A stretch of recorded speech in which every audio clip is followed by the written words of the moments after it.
खैरपुर में हुकूमत सिंध की जानिब से 2016 में शहरियों को मियारी तफरीह फराहम करने के लिए थीम पार्क चिड़ियाघर का मनसूबा शुरू किया गया, मगर 10 साल गुजरने के बावजूद ये मनसूबा तहाल मुकम्मल ना हो सका। अधूरा मनसूबा सरकारी गफलत पर कई सवालात खड़े कर रहा है।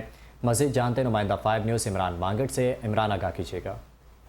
जी बिल्कुल, अगर बात की जाए खैरपुर में मेगा प्रोजेक्ट की तो 2016 में थीम पार्क के नाम से, जिसे चिड़ियाघर भी कहा जाता है, हुकूमत सिंध की जानिब से 5.5 करोड़ रुपए जो है ग्रांट जारी की गई, जिसके बारे में कहा जाता है कि 4 करोड़ रुपए जो है वहाँ पर चार दीवारी पर लग गया। जो 1.5 करोड़ है वहाँ पर जो इंतजामिया है उनका बताना है कि इसमें मिट्टी डाल दी गई, यहाँ पर गड्ढे मौजूद थे। तो मेरे साथ यहाँ पे शहरी भी मौजूद हैं, उनसे पूछते हैं कि वो इस बारे में क्या कहते हैं। देखें, ये साबिक वज़ीर सिंध सैयद कायम अली शाह, उनकी साहबजादी का खैरपुर के अवाम पर ये बड़े एहसान आते हैं। उन्होंने मेगा प्रोजेक्ट दिए, वो ये मेगा प्रोजेक्ट में इनमें शामिल था।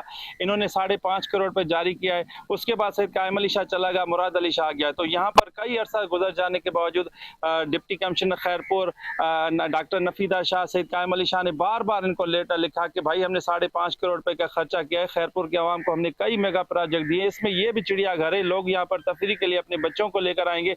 मगर बड़ी इंतजामिया की नाअहली है कि गुज़िश्ता 10 साल होने गुजर जाने के बावजूद अब तक ये पैसे जारी न हो सके।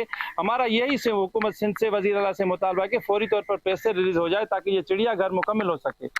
जी, जैसा आपने शहरी की बात सुनी, इनका कहना है कि खुदारा इस जो चिड़ियाघर का बाकी बजट है वो रिलीज किया जाए, ताकि जो खैरपुर के शहरी हैं वो भी बड़े शहरों की जो सहूलियात यहाँ पे लोग जाते हैं चिड़ियाघर में तफरीह गाह से महसूस हो सकें। जी।